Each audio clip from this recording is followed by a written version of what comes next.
Il y a quelques jours, je suis tombé sur une vidéo qui parlait de métacognition. Un mot qui peut sembler compliqué, mais qui décrit finalement quelque chose de très simple. La capacité d'observer ses propres pensées. La capacité de prendre du recul sur ce qu'il se passe dans son esprit. De voir une pensée apparaître et de réaliser, tiens, je suis en train de penser. Et j'ai trouvé cette vidéo très intéressante. Alors, j'ai laissé un commentaire. J'ai écrit que selon moi, cette capacité pouvait probablement être développée par tout le monde en changeant de position, c'est-à-dire en quittant le royaume du cœur et de l'esprit, avec du temps, de la patience et les bons exercices. Puis la personne qui a publié cette publication, justement, a écrit « C'est un décalage de penser que tout le monde est comme nous ». Et cette phrase a immédiatement attiré mon attention. Non pas parce qu'elle était agressive, mais parce qu'elle contenait quelque chose que j'observe de plus en plus dans le développement personnel. Une séparation, un nous et un eux. Lorsque j'ai lu cette phrase, quelque chose m'a dérangé. Ce n'était pas le fond, c'était le mot. Nous. Nous qui comprenons, nous qui observons nos pensées, nous qui sommes conscients, nous qui avons développé cette capacité, et implicitement les autres. Ceux qui ne comprennent pas, ceux qui ne peuvent pas, ceux qui n'ont pas accès à cela. Et je me suis posé une question. À quel moment avons-nous commencé à transformer certaines capacités humaines en privilèges réservés à quelques-uns? Pourquoi faisons-nous cela? Pourquoi avons-nous besoin de créer des groupes, des catégories, des frontières invisibles? Comme si certains chemins intérieurs étaient réservés à une minorité. Comme si certaines portes n'étaient accessibles qu'à quelques personnes spéciales. Je crois que beaucoup de confusion vient de là. Nous confondons souvent une capacité avec une identité. Prenons un exemple. Quelqu'un qui sait jouer du piano, personne ne dirait « il est né dans la caste des pianistes ». Nous comprenons tous qu'il a appris, qu'il a pratiqué, qu'il a développé cette capacité. Pourquoi serait-ce différent pour le monde intérieur? Pourquoi certaines personnes considèrent-elles que la capacité d'observer ses pensées est réservée à quelques individus? Je ne dis pas que c'est facile, je ne dis pas que tout le monde est au même niveau, je ne dis pas que chacun progresse à la même vitesse. Je dis simplement que ce n'est pas parce qu'une capacité est difficile qu'elle devient inaccessible. Une capacité n'est pas une caste, une capacité n'est pas une élite, une capacité n'est pas une preuve de supériorité. C'est simplement quelque chose qui peut être développé. Je remarque souvent ce phénomène. On commence avec une étiquette utile, puis, progressivement, cette étiquette devient une identité. On parle d'hypersensibles, de personnes éveillées, de personnes conscientes, de personnes spirituelles, de personnes métacognitives. Au départ, ces mots servent simplement à décrire une expérience. Puis quelque chose change. Ces mots deviennent une frontière, une ligne invisible. Et soudain, certaines personnes commencent à se définir entièrement à travers cette étiquette, comme si elles appartenaient à une catégorie particulière d'êtres humains. Mais lorsqu'une étiquette devient une identité, elle cesse justement d'être un outil, elle devient une prison. Alors revenons à la question de départ. Peut-on apprendre à observer ses pensées? Personnellement, je crois que oui. Et je crois même que beaucoup de personnes le font déjà sans le savoir. Imaginez que vous soyez en colère. Puis soudain, une partie de vous réalise « je suis en colère ». Qui a remarqué cette colère? Imaginez que vous soyez stressé. Puis quelque chose en vous observe « je suis en train de m'inquiéter ». Qui a observé cette inquiétude? Pendant quelques secondes, vous avez cessé d'être entièrement absorbé par votre pensée. Vous l'avez regardé, même brièvement, même maladroitement. Vous l'avez observé. Et selon moi, c'est là que commence le chemin. Je ne crois pas à l'idée de personnes élues. Je ne crois pas à l'idée de personnes spéciales qui auraient reçu un accès privilégié à leur monde intérieur. Je crois simplement que certaines personnes ont commencé à explorer ce monde plus tôt. Comme quelqu'un qui apprend une langue avant les autres. Comme quelqu'un qui commence un sport avant les autres. Cela ne signifie pas que les autres sont incapables. Cela signifie simplement qu'ils sont à un autre endroit du voyage. Et c'est une différence immense. Parce qu'une incapacité ferme une porte, alors qu'un apprentissage ouvre un chemin. Le danger est de croire que certaines personnes ne le peuvent pas. Parce que lorsqu'une personne croit qu'elle est incapable, elle cesse d'essayer, elle cesse d'explorer, elle cesse de chercher. Et c'est ainsi que naissent les limites les plus solides, dans les croyances. Alors pour conclure ce post sur TikTok, peut-être que la question n'est pas qui peut observer ses pensées, peut-être que la véritable question est qui est prêt à apprendre à le faire. Parce que justement, je ne crois pas que certaines personnes soient destinées à vivre toute leur vie prisonnières de leur monde intérieur. Je ne crois pas que la conscience soit réservée à quelques privilégiés. Je ne crois pas que l'observation de soi soit une récompense destinée à une minorité. Je crois simplement que certains ont commencé ce voyage avant les autres et que beaucoup ignorent encore qu'ils peuvent eux aussi emprunter ce chemin. Peut-être lentement, peut-être maladroitement, peut-être avec des rechutes, mais ils peuvent avancer. Car derrière chaque pensée observée se cache une porte. Et derrière cette porte se trouve peut-être la rencontre la plus importante de toute une vie, la rencontre avec soi-même. Avant, je vous ai parlé justement de changement de position, de quitter le royaume du cœur et de l'esprit pour prendre justement cette distance de sécurité, comme je l'appelle, et de pouvoir enfin observer ses propres pensées. Et j'aimerais justement vous donner mon témoignage de ce que j'entends par changer de position, de comment j'ai quitté le royaume du cœur et de l'esprit, pour arriver enfin à cette position pour pouvoir observer mes propres pensées. Aussi loin que remontent mes souvenirs, j'ai commencé la vie avec des problèmes qui n'appartiennent pas vraiment à un enfant. Des problèmes qui demandaient déjà une certaine maturité, une certaine profondeur, une certaine conscience, et évidemment, je ne possédais encore aucune de ces choses. Alors j'ai fait ce que font beaucoup d'enfants lorsqu'ils traversent des épreuves qu'ils ne comprennent pas. J'ai encaissé, puis j'ai continué à avancer, puis j'ai encaissé encore, et sans m'en rendre compte, je commençais à accumuler du poids dans mon cœur. À cette époque, je ne comprenais pas encore les pensées. Je ne comprenais pas encore les émotions. Je ne comprenais pas encore mon monde intérieur. Et comme la plupart des êtres humains, au début de leur vie, j'étais simplement porté par ceux qui vivaient en moi.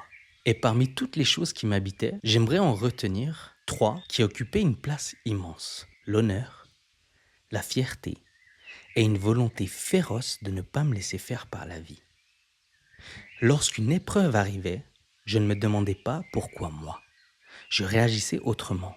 Je répondais intérieurement « Ah d'accord, si c'est comme ça, je vais te montrer à quel point je peux être fort. » Aujourd'hui encore, je suis reconnaissant envers cette force, parce qu'elle m'a empêché d'abandonner. Elle m'a empêché de me coucher devant certaines épreuves. Elle m'a permis d'avancer lorsque beaucoup de choses semblaient vouloir me faire tomber. Mais avec le recul, je comprends aussi que cette force qui m'a sauvé possédait déjà son propre poison. Pendant des années, je n'ai pas réellement cherché à comprendre ce qui se passait à l'intérieur de moi. Dans ma tête, il n'existait qu'une seule règle. Tiens bon, peu importe la douleur, peu importe la fatigue, peu importe les blessures, tiens bon. J'étais enfermé dans une bulle où je vivais constamment en opposition avec la vie. Comme si chaque nouvelle épreuve était un adversaire à combattre. Comme si le monde entier me lançait un défi permanent. Mon attention était tournée vers l'extérieur, vers ce que je devais affronter. Jamais vers ce que je devenais intérieurement. Je pensais énormément, bien plus que je ne le réalisais à l'époque. Je remarquais des détails que peu de personnes semblaient voir. Je me posais des questions que peu de personnes semblaient se poser. J'ouvrais des portes dans mon esprit encore et encore. Et derrière chaque porte se trouvait souvent davantage de chaos, davantage de questions, davantage de profondeur. Je ressentais profondément mes propres blessures et je ressentais également celles des autres. Et lorsqu'on porte déjà ses propres tempêtes, ressentir celles du monde entier devenait écrasant. Je ne le savais pas encore, mais à force d'accumuler sans jamais déposer, même le plus solide des récipients finit toujours par déborder. Puis est arrivé le moment où tout est devenu trop lourd, justement. Car il existait une réalité que j'ignorais à cette époque. On ne gagne pas toujours contre la vie en serrant les dents. On ne guérit pas toujours en restant debout. Et certaines blessures ne disparaissent pas simplement parce qu'on refuse de les regarder. Pendant des années, ma rage avait été un carburant. Elle me donnait la force, elle me poussait à avancer, elle me permettait de faire face. Mais lorsque tout était devenu trop lourd, cette même rage a commencé à changer de direction. Au lieu de combattre les épreuves, elle a commencé à me combattre moi. Mes pensées devenaient plus sombres, plus dures, plus destructrices, et je descendais de plus en plus profondément dans les ténèbres de mon monde intérieur. Et pendant que cela se produisait, la vie, elle, évidemment, elle continuait. Les épreuves continuaient. Certaines personnes disparaissaient, j'ai perdu des proches, j'ai connu la mort. D'autres me décevaient, je perdais des amis, je voyais des vérités que je n'avais pas envie de voir, j'abandonnais certaines routes, je perdais mon travail alors que de nombreuses responsabilités reposaient déjà sur mes épaules, je perdais des êtres que j'aimais, pour citer quelques exemples, et donc, comme tout le monde, la vie continuait à ajouter ses propres chapitres. Et d'épreuve en épreuve, intérieurement, quelque chose se brisait. Et pourtant, je continuais à faire semblant. Parce que la fierté refusait de montrer les blessures, parce que l'honneur refusait de demander de l'aide, parce que je croyais encore que reconnaître ma souffrance était une faiblesse. Alors qu'est-ce que j'ai fait ? Je me suis éloigné des autres, du monde et progressivement de moi-même. Je me suis enfoncé dans un endroit sombre, silencieux, où j'étais tout seul. Un endroit où je me suis retrouvé face à la seule chose que j'avais passé toute ma vie à éviter, moi-même. Et donc j'étais arrivé au dernier étage de mes ténèbres intérieures. Du moins, c'est ainsi que je le ressentais à l'époque. J'avais la sensation étrange que mon prochain pas pouvait être le dernier, que mon prochain choix pouvait m'éteindre complètement. Je croyais être arrivé à la fin, mais je ne savais pas encore que ce que je prenais pour une fin était en réalité le commencement de quelque chose. Mais ça, c'est bien après que je l'ai vu. À ce moment, la souffrance était devenue si lourde que je ne pouvais plus avancer. C'était comme si je me trouvais au milieu d'une cité en ruine. Tout autour de moi s'effondrait. Et sous mes pieds, même le sol commençait lui aussi à se fissurer. Je sentais que quelque chose allait céder, que quelque chose allait se briser. Et là, vu que la vie continue, elle m'a envoyé une nouvelle épreuve. Une épreuve d'une violence telle qu'elle fut la goutte de trop. Cette fois, tout s'est effondré. Les murs, les fondations, les défenses, absolument tout. À ce moment, quelque chose en moi semblait mourir. Je ressentais vraiment que quelque chose était en train de mourir. Il est difficile de mettre des mots sur cet instant, mais je n'étais ni triste, ni en colère, ni heureux. Je n'étais même plus vraiment perdu. J'étais simplement vide, complètement vide, comme si toutes les émotions avaient quitté la pièce, comme si toutes les pensées avaient disparu. Et il n'y avait plus rien, juste rien. Et c'est précisément dans ce vide que quelque chose d'étrange s'est produit. Alors qu'une partie de moi semblait mourir, j'ai remarqué que moi, j'étais toujours là. Je respirais encore, mon cœur battait encore, mon corps était toujours présent. Et c'est là que j'ai remarqué qu'il y avait une séparation nette entre mon monde intérieur et mon monde extérieur. Et c'est à ce moment-là que j'ai levé la tête et que je l'ai vu. Mon cœur. Il était derrière moi depuis tout ce temps. Brisé, blessé, épuisé, mais toujours présent. Alors que moi, j'avais passé des années à l'abandonner, lui était resté. Alors que moi, j'avais fui, lui était resté. Alors que moi, je l'avais ignoré, lui était resté. Alors que moi, je l'avais trahi, lui était resté loyal. Et cette découverte m'a bouleversé. Car pour la première fois, je voyais les conséquences de toutes les batailles que j'avais menées. Je voyais ses blessures, je voyais ses cicatrices, je voyais tout ce qu'il avait supporté pendant que je refusais de regarder. Et pourtant, il ne m'accusait pas, il ne me reprochait rien. Sa simple présence semblait me dire, ce n'est pas la fin. Et à cet instant, quelque chose s'est produit. Je ne pouvais plus continuer à le renier. Je ne pouvais plus continuer à détourner le regard. L'honneur et la fierté habitaient encore une partie de moi. Mais pour la première fois, il ne me poussait plus à combattre la vie. Il me poussait à protéger quelque chose d'autre. Il me poussait à protéger mon propre être, mon propre cœur. Et c'est alors que j'ai compris quelque chose. Toutes ces années passées à fuir m'avaient éloigné du monde. Mais cette distance avait produit un effet inattendu. Elle m'avait permis de prendre suffisamment de recul pour enfin apercevoir celui que j'avais abandonné, moi-même. Alors, poussé par la fierté et l'honneur, poussé par ce nouveau regard, j'ai tendu la main à mon cœur et nous avons commencé à marcher. Et pour expliquer ce qui s'est passé ensuite, on va imaginer un instant un immense champ de bataille. Lorsque tu es au milieu du combat, ta vision est limitée. Tu vois ce qui est devant toi, tu vois ce qui te menace, tu vois ce qui te frappe, mais tu ne vois pas l'ensemble. Alors, pour imaginer, ce que j'ai fait, c'est que j'ai quitté le centre du champ de bataille et j'ai commencé à gravir une colline. À mesure que je prenais de la hauteur, quelque chose changeait.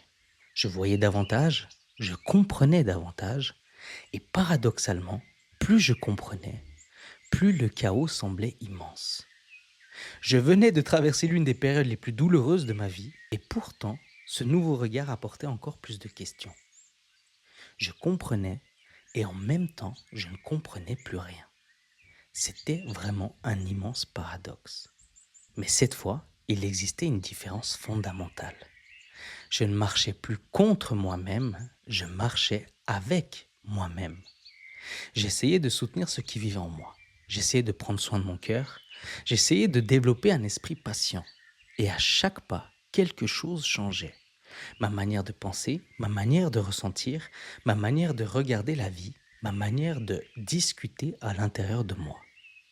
C'était comme une nouvelle naissance. Comme si une autre dimension s'ouvrait en moi. Comme si je découvrais un monde qui avait toujours existé, mais que je n'avais jamais appris à voir. Puis, en continuant de marcher, en continuant à apprendre à observer, une autre découverte m'attendait. Durant ce chemin, je me suis posé une question simple.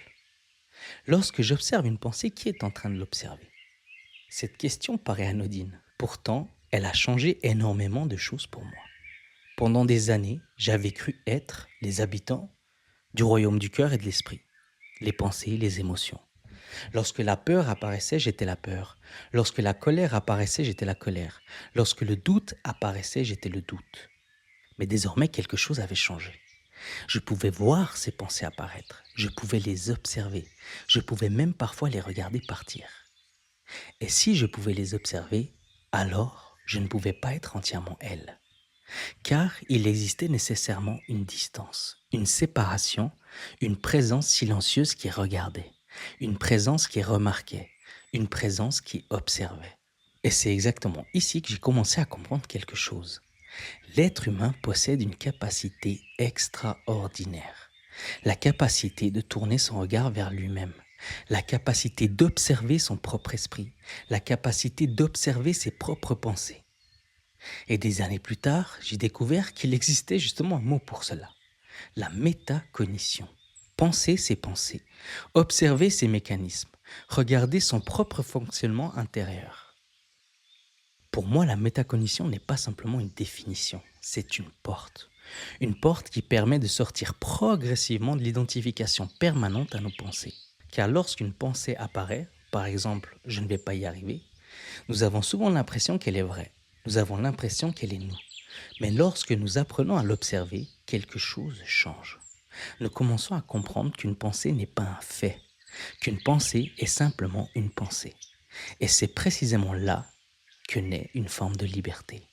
Car tant que nous sommes entièrement absorbés par nos pensées, tant que nous sommes nos pensées ou nos émotions, nous les suivons. Mais lorsque nous commençons à les observer, nous pouvons enfin choisir. Après avoir commencé à rassembler les fragments de mon être, je suis arrivé dans un lieu qui me donne encore des frissons aujourd'hui. Face à moi se trouvait une immense sphère lumineuse, une énergie vivante, un soleil intérieur. Jusqu'ici, j'avais appris à marcher avec mon cœur. J'avais appris à reconstruire mon esprit. Et je découvrais qu'il existait un troisième habitant. Quelque chose de plus profond encore. Quelque chose que beaucoup appellent l'âme. Et lorsque je me suis retrouvé face à elle, bim, tout a explosé. Le vide qui m'habitait depuis tant d'années s'est rempli d'une énergie que je n'avais jamais connue.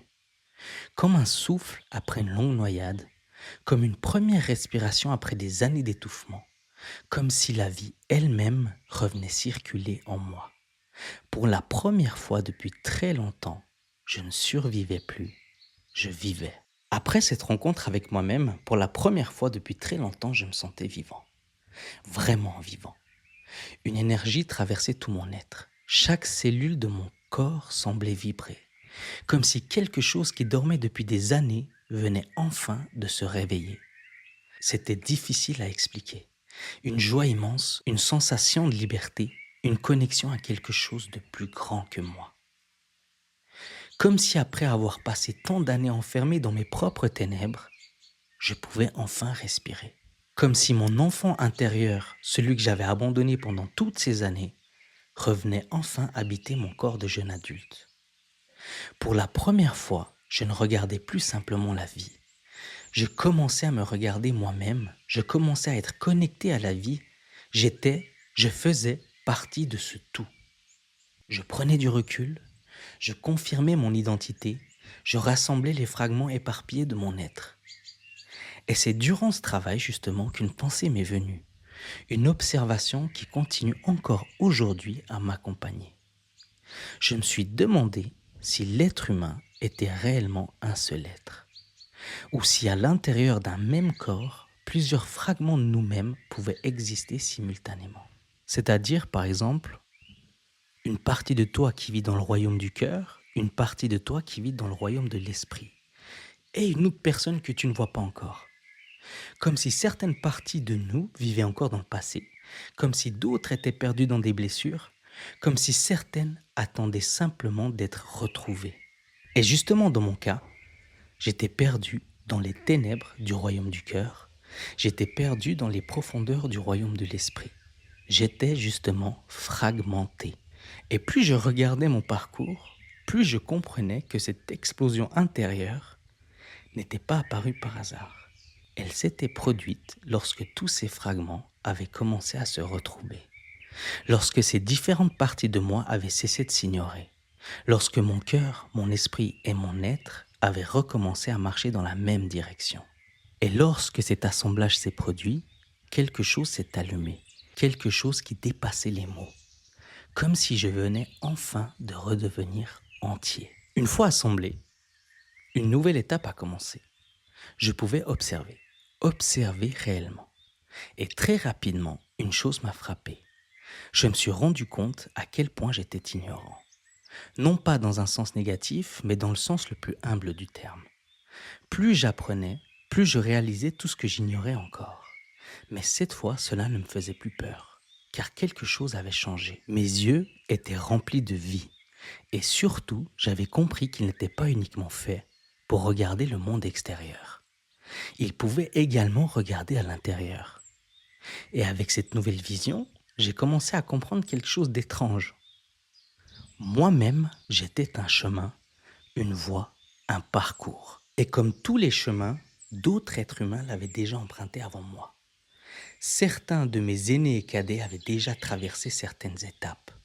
Et lorsque nous avançons suffisamment longtemps sur ce chemin intérieur, nous commençons à reconnaître certaines traces, certains signes, certaines directions. Parfois, les mots qu'une personne utilise nous indiquent l'endroit où elle se trouve. Parfois, ce sont ses actions. Parfois, c'est le décalage entre ses paroles et ses actes. Mais attention, cette compréhension demande justement beaucoup d'humilité. Car observer n'est pas juger. Observer n'est pas affirmer. Observer n'est pas prétendre savoir. C'est précisément parce que je sais à quel point je suis ignorant que j'ai appris quelque chose d'essentiel. Par exemple, lorsque nous croyons comprendre quelqu'un, il vaut mieux poser une question que donner une réponse. Car chaque être humain possède une profondeur que nous ne pouvons jamais totalement voir. Et cette profondeur mérite toujours le respect. Après cette transformation intérieure, ma compréhension de la vie a complètement changé. Je regardais les mêmes événements, mais je ne les voyais plus de la même manière. Et peu à peu, une intuition s'est installée en moi. Comme si toutes les épreuves que j'avais traversées portaient un message. Comme si chacune d'elles essayait de m'enseigner quelque chose. Non pas sur le monde, mais sur moi-même. Pendant longtemps, j'avais cru que la vie me combattait. Aujourd'hui, je peux dire qu'elle essayait simplement de me rapprocher de moi-même. Chaque blessure, chaque perte, chaque peur, chaque chute me révélait quelque chose. Une croyance, une faiblesse, une force, une partie oubliée de moi-même. Mais à l'époque, je refusais de regarder. Et pour être honnête, je n'avais peut-être même pas encore la capacité de voir. Pourtant, la vie semblait déjà connaître le chemin. Elle semblait déjà savoir où elle me conduisait. Aujourd'hui, je crois que ce mouvement vers soi finit toujours par arriver d'une manière ou d'une autre. La différence se trouve peut-être dans la façon dont nous l'accueillons. Si nous développons suffisamment de conscience pour nous tourner vers nous-mêmes, si nous apprenons à soutenir notre cœur plutôt qu'à le combattre, alors ce voyage peut se faire avec davantage de paix. Mais lorsque nous refusons obstinément de regarder comme moi, par exemple, lorsque nous fuyons tout ce qui vit en nous, alors la vie finit parfois par nous conduire jusqu'aux profondeurs de nos propres ténèbres.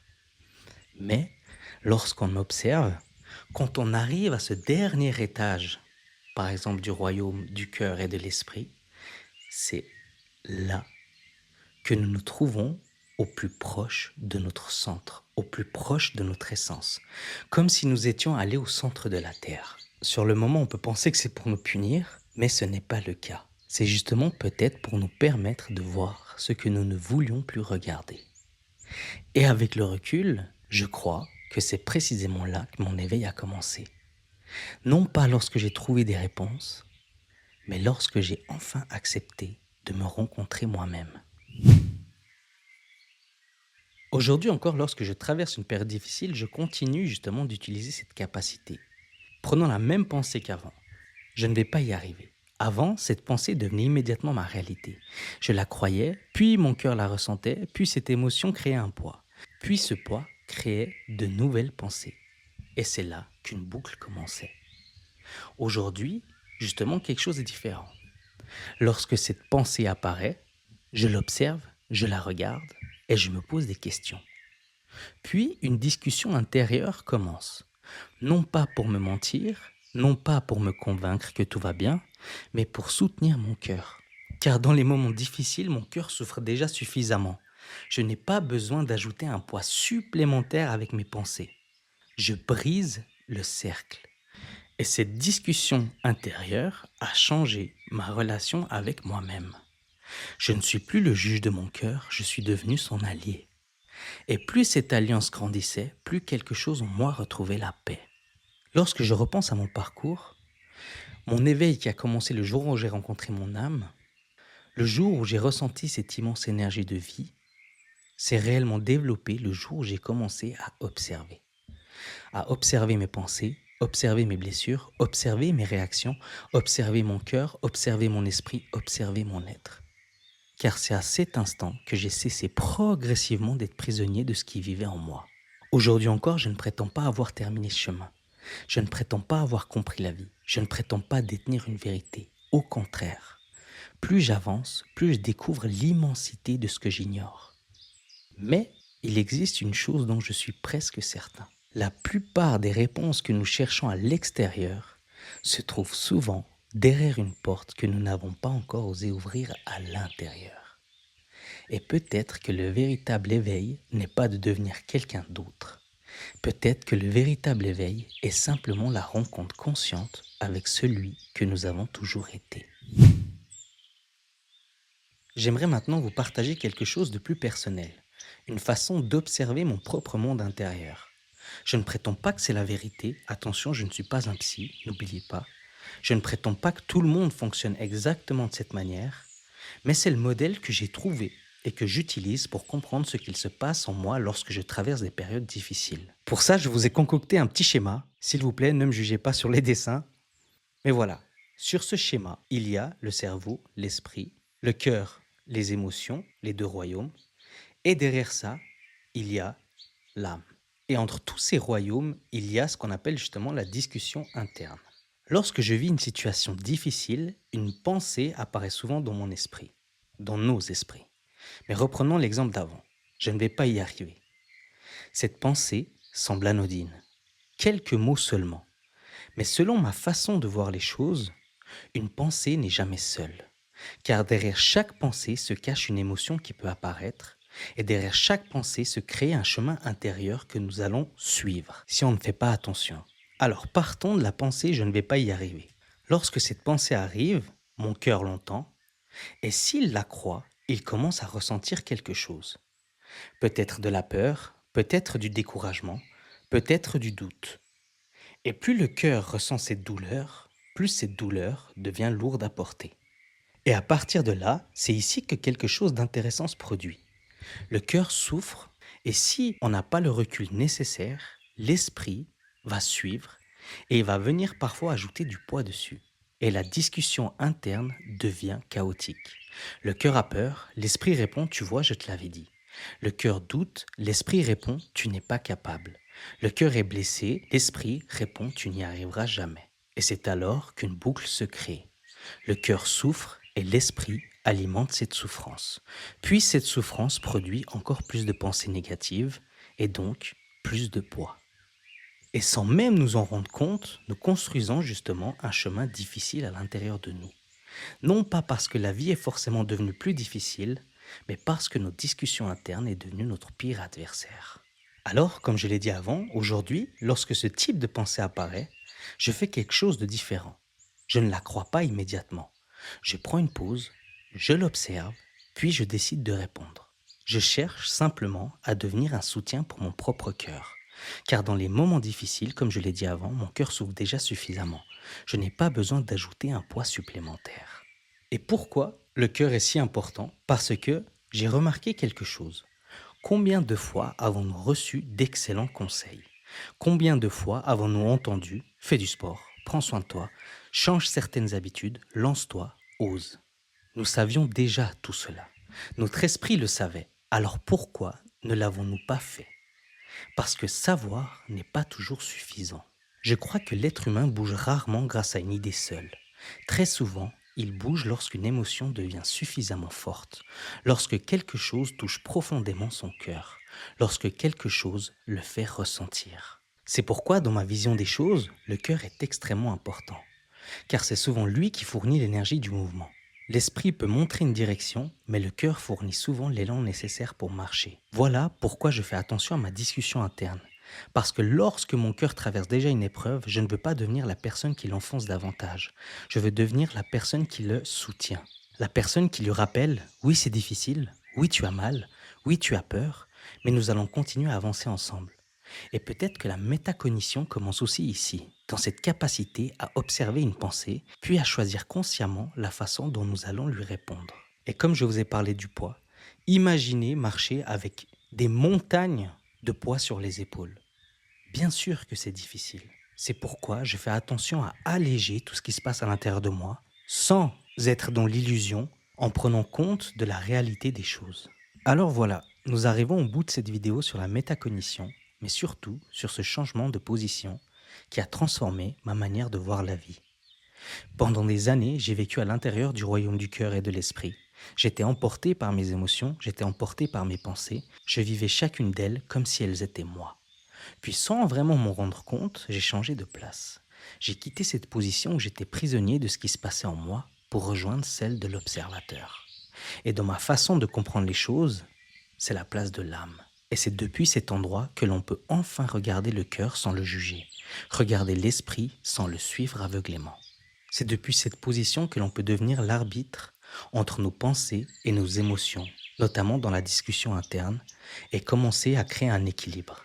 Car tant que nous sommes entièrement emportés par notre cœur ou par notre esprit, il est très difficile de créer une paix durable à l'intérieur de nous. Mais lorsque nous apprenons à les observer, lorsque nous apprenons à les écouter avec bienveillance, alors une autre manière de vivre devient possible. Je ne prétends pas que cette vision soit une vérité absolue. C'est simplement le chemin que j'ai parcouru, le chemin qui m'a permis de me rapprocher un peu plus de moi-même. Et si cette vidéo a pu semer une seule graine en vous, alors elle aura déjà eu du sens. N'oubliez pas, on nous apprend à comprendre le monde, mais il existe aussi un monde qui mérite toute notre attention, celui qui vit en nous. Merci d'avoir pris le temps de m'écouter. Prenez soin de vous et prenez soin de vos proches. À bientôt.